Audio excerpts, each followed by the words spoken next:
Good morning, everyone. Today, I am Rishabh Bhardwaj, Assistant Professor in St. Andrews Institute of Technology and Management, going to take lecture number 7 on the subject automobile.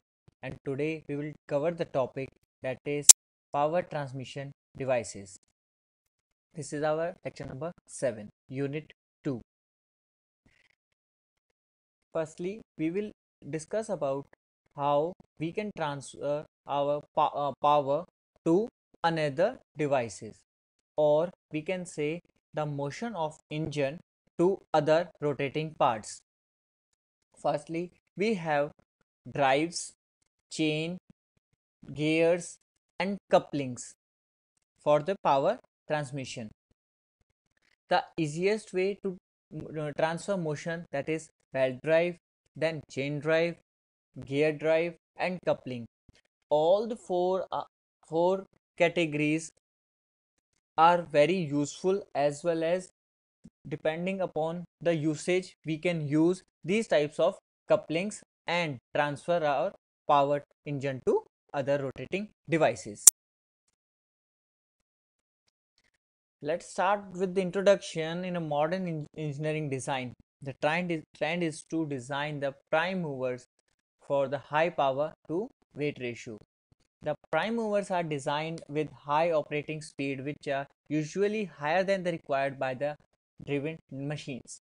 The power transmission and reduced speed between the prime mover and the driven machine can be achieved by some following categories, that is belt drive, chain drive, and gear drive. Belt drive, chain drive, and gear drive are used depending upon the compactness and requirement. As we require the belt drive, if we have a space, then we will use belt drives for power transmission. Sometimes we use chain drive if we found we get a jerk for in transmission of power. Gear drives, if we don't want, if we don't have much space for the compactness, we use gear drives. Let's discuss about belt drives. Belt drive are used to transmit the power from one shaft to another, which are at a considerable distance apart. We have three elements of belt drive. First is driver pulley, second is driven pulley, and third one is belt. The driver pulley will be determined from where we are getting the power, or we can say from the directly from the engine. The driver which is drive all the other components. The driver will be the main shaft that is moving, and driven pulley, by which with the help of belt, which can be driven or get movement from the driver side. Now we are discussing about types of belt. For the transmission of power, we have flat belt, V belt, timing belt, and circular belt. All these type of belts are used at different positions and for different purpose. Initially, we will discuss about the material of the belt. What are the materials which can be used for the manufacturing of belts? That can be leather, fabric, rubber, polyester, yeah, polyamide. Now, what are the properties by which we can use the material for our flat belts? That properties are high coefficient of friction, second flexibility, third durability, and fourth is strength. These four parameters are to be considered for the selection of material. The materials which have all these kind of properties will be selected as per our design and requirement and be used for the power transmission. let's discuss about the type of drives. First, we have open belt drive, crossed belt drive, open belt drive with idler pulley, multiple belt drive, quarter turn belt drive, compound belt drive, stabbed or coned pulley drive, fast and loose pulley drive. These are kind of belt drives. Let's discuss with the open belt pulley drive. In open belt pulley drive, the same motion will transfer in driven pulley from the driver pulley. As you can see in the figure, if the driver pulley or driver gear will rotate clockwise, simultaneously the driven pulley or a gear will get a power and torque in the same direction, that is clockwise. The flat the flat the flat belt helps to maintain and transmit the same motion to driver from driver to driven pulley. We have cross belt pulley. These type of belt drives transmit opposite direction motion to the follower. As you can see, the driver pulley is in rotating in clockwise direction, and the simultaneously the follower will rotate in anti-clockwise direction or counterclockwise direction. It is used when the shaft are parallel and center distance are shorter. The pulley rotates in the opposite direction. Third, open belt drive with idler pulley. As you can see in the figure, we have driver pulley as well as the follower pulley, and we have one idler over there. This idler is generally used for maintaining the stiffness and strength to the belt and transfer some motion. Idler pulley do not follow or absorb an energy or motion, only it allows the fitment of the belt. It is used when the shaft are parallel and when an open drive cannot be used for some angle of contact on the smaller pulley. The belt tension can be adjusted by changing the position of idler pulley. 4. Multiple belt drive. It is used when the power is transmitted from one shaft to the number of parallel shafts. These type of belts are used in automobiles or engine, in which one transmitting driver pulley transfer its motion to several components or several pulleys with the help of single belt drive. Third, quarter turn belt drive. It is used when the axes of two shafts are perpendicular and non-intersecting. These type of belt drives can transfer the angle of the shaft. As you can see in the figure, first we have a driver in which is in the position of vertical position. By the help of quarter turn, we are able to transmit the same motion or torque to the horizontal pulley. This type of quarter turn belt drive are used in many devices and machines. Take compound belt drive. It is used when the power is to be transmitted from one shaft to another through a number of intermediate pulleys.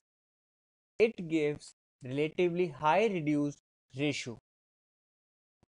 These types of belts or compound belt drives, complete belt drives, are used when we have to transfer motion from 1 to 1, and it will highly reduce the ratio and form a relativity with each other. Then we have a steppedo cone pulley. It is used for changing the speed of driven shaft while the driving shaft runs at constant speed. This arrangement is used in lathe to achieve the various spindle speeds for constant motor speed. In this type of cone pulley, the driver is fixed and rotates at constant speed, but from the tapered angle of driven shaft, it will the pulley belt will shift from lower end to higher end depending upon the requirement. Fast and loose pulley drive. It is used when the driven shaft is to be stopped or start whenever desired without stopping the driving shaft. When the driving shaft is to be stopped, the belt is pushed on the loose pulley by means of shifting fork.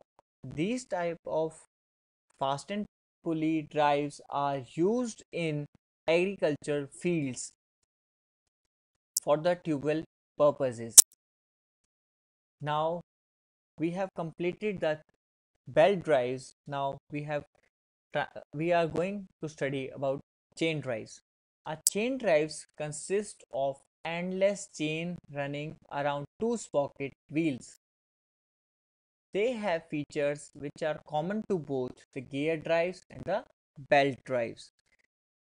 The chain drives are used where we can feel we the machine can be jerked or need high torque and required no slip.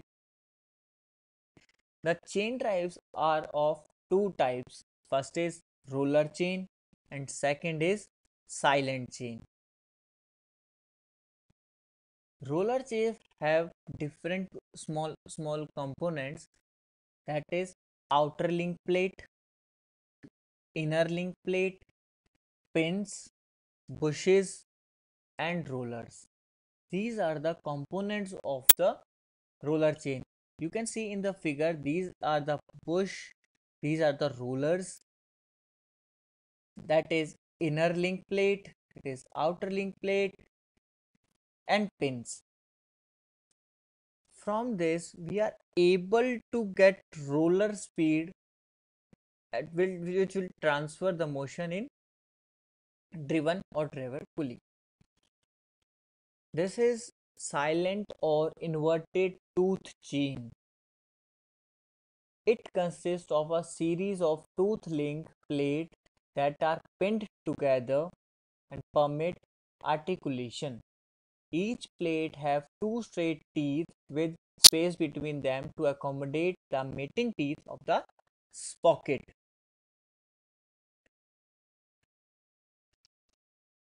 Comparison between the chain and the belt drive.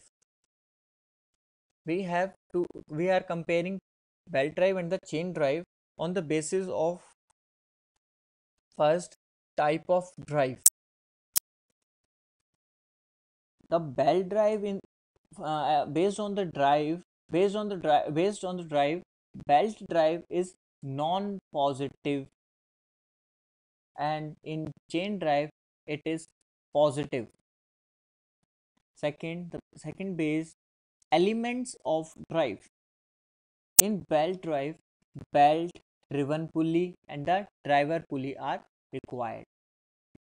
In chain drive, chain driving and driven sprockets are required. Third category, that is polygon effect. Polygon effect are absent in belt drive but present in chain drive. Third, power transmission capacity. The transmitting capacity is low in belt drive but it's high in chain drive. Transmission efficiency. The transmission efficiency is lower in belt drive but higher in chain drive. Thus, space requirement is more in belt drive, but the, the space requirement in chain drive is very less. If we're talking about the lubrication, in belt drive there is no requirement of lubrication, but in chain drive we need lubrication. Initial tension. In initial tension, belt drive need initial tension, but chain drive do not require any initial tension. Now we have gears. Gears are used to transmit power from driver to driven gear, by which it apply lots of pressure and force to another gear. This transmitting device is used to transmit power where we don't have much space and require no slip. Gear can be defined as the mechanical element used for transmitting power and a rotating motion from a shaft to another by means of progressive of projection called teeth. Gear operates in pair. The smaller of the pair called pinion and the larger is called gear. Now we have type of gears. Gears are classified in four categories, that is parallel axis gear, intersecting axis gear, non-intersecting and perpendicular axis gear, and last non-intersecting and non-parallel axis gears. If we're talking about parallel axis gears, we have spur gear, helical gear, herringbone gears, and which are further classified into internal gear pair, external gear pair, and rack and pinion. In intersecting axis gear, we have bevel gear. For non-intersecting and perpendicular axis gear, we have worm gear, and non-intersecting and non-pair is crossed helical gears. First, we will discuss about parallel axis gear. These are the first is spur gear. They are used for transmitting power between two parallel axes. It can be used for reduction ratio up to 6:1. In helical gear, the teeth are cut at angle known as helical angle with the axis of the gear. It also reduced the gear ratio up to 6:1. Herringbone gears is consist of two identical helical gear but of opposite hands cut off the same plank with a small groove between to facilitate the gear generation. It can reduce the ratio up to 6:1. The further classification of parallel axis gear are internal gear pair. In external gear mesh internally, as seen in the figure, externally we have gear pairs. The pinion and gear always rotate in opposite direction. In internal gear pair, the gear teeth are inside the wheel.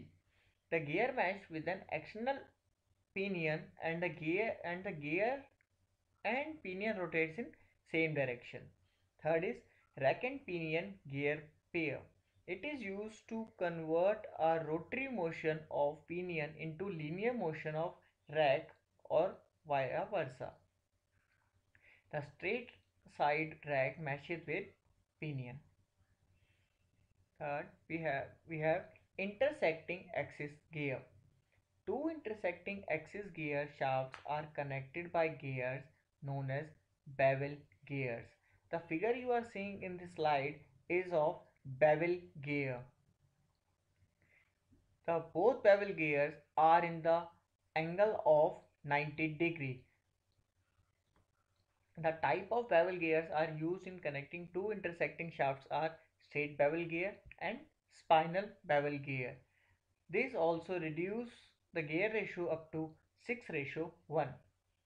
Non-intersecting and perpendicular type are the type of gears in which two non-intersecting and perpendicular shafts are connected by worm wheel gear. In worm gear, the worm is driving the member, whereas worm wheel is a driven member. The worm wheel gear is used to compact arrangement for high reduction ratio as up to 70:1. Then non-intersecting and non-parallel axes. They are connected by spinal or cross helical gears. The cross helical gears have only one contact and hence only suitable for transmitting small power. Let's discuss about coupling. Coupling is a device used to connect two shafts together at their end for the purpose of transmitting power. The primary purpose of coupling is to join two pieces of rotating equipment while permitting some degree of misalignment and end movement or both. Now we have type of coupling. Coupling have two types, that is first is rigid and second is flexible coupling. In rigid coupling we have sleeves or muff, second split and clamp, third is flange. In flexible coupling we have push pin, second Oldham's, third is universal or hook joint. Let's discuss about the rigid coupling. In rigid coupling we are discussing about sleeves or muff. This consists of a pipe which bore is finished to the required tolerance based on shaft size. Based on the usage of coupling, a keyway is made in the bow in order to transmit the torque by means of the key. In split and or clamp, this coupling may be used for heavy duty and moderate space. Flange. A flange coupling usually applied to a coupling having two separate cast iron flanges. Each flange is mounted on the shaft and keyed to it. The faces are turned up at right angle to the axis of the shaft. The two flanges are coupled together by means of nut and bolts. Then we have flexible coupling. The flexible coupling type we have push pin type. It is used only when there is perfect alignment between axes of two shafts. It uses flexible alignment like bush in it. Second we have Oldham. Oldham coupler is method to transmit torque between two parallel but non-collinear shafts. Third, we have universal or hook joint. A universal joint or hook joint is a rigid rod that allows the rod to bend in any direction. It is commonly used in shafts that transmit rotating motion. It consists of a pair of hinges located close together, oriented to 90 degree to each other and connecting to the shaft. Thank you everyone for watching this video and stay tuned for our next video. Thank you.